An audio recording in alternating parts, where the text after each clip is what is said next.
In this video, we are going to learn how to solve this ACT maths question with the TI-84 plus scientific calculator easily and fast. Alright, so the question says, which of the following has the largest absolute value? Now guys, this question is very simple.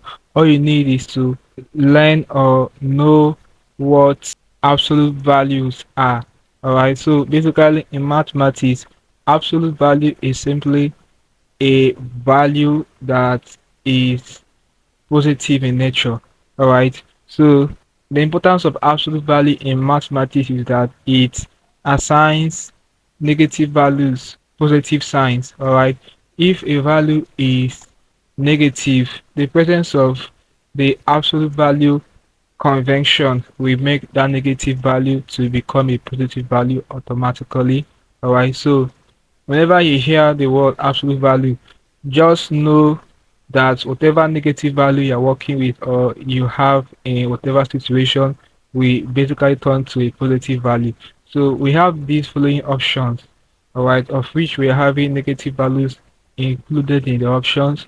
All right, so basically just know that these negative values will now be positive in nature because of the presence of absolute in it.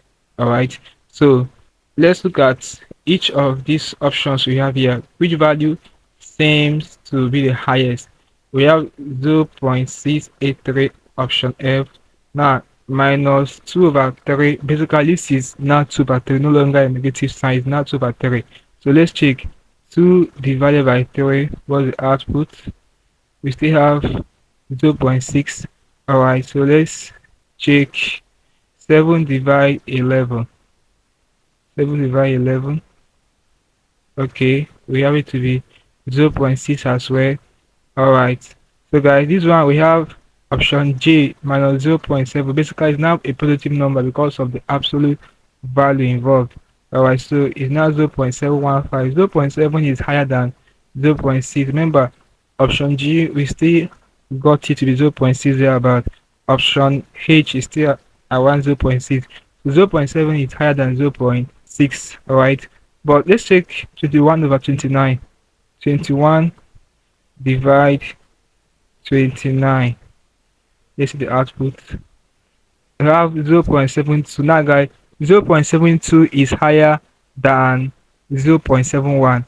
Alright, this option K is having negative value, but because of the presence of absolute value is now a positive word number, no longer a negative number. So we are now considering 21 over 29 at this instance, at this situation, because of absolute value no longer negative 21 over 29. Alright, so 0.72 is higher than 0.71. So guys, the highest or the largest absolute value in these options we have here is 21 over 29, which is option K. That's the answer to this question. It's as simple as this. This basically can identify largest absolute value. This is basically how you can identify largest absolute value in a given question. Hope you learned something interesting from this video. Let's call it a video, guys. If you are new to the channel, ensure that you are subscribed to the channel by hitting the subscribe button. More of my videos, also like, share, and comment on this video. Tell me how you feel for what I learned from this video. If you seem to have any specific questions to ask regarding what I've talked about in this video, feel free to leave your question in the comment section below and I will sure to give you a response. Alright, now click the line screen above and I will see you in my next video. Alright, so thanks for watching.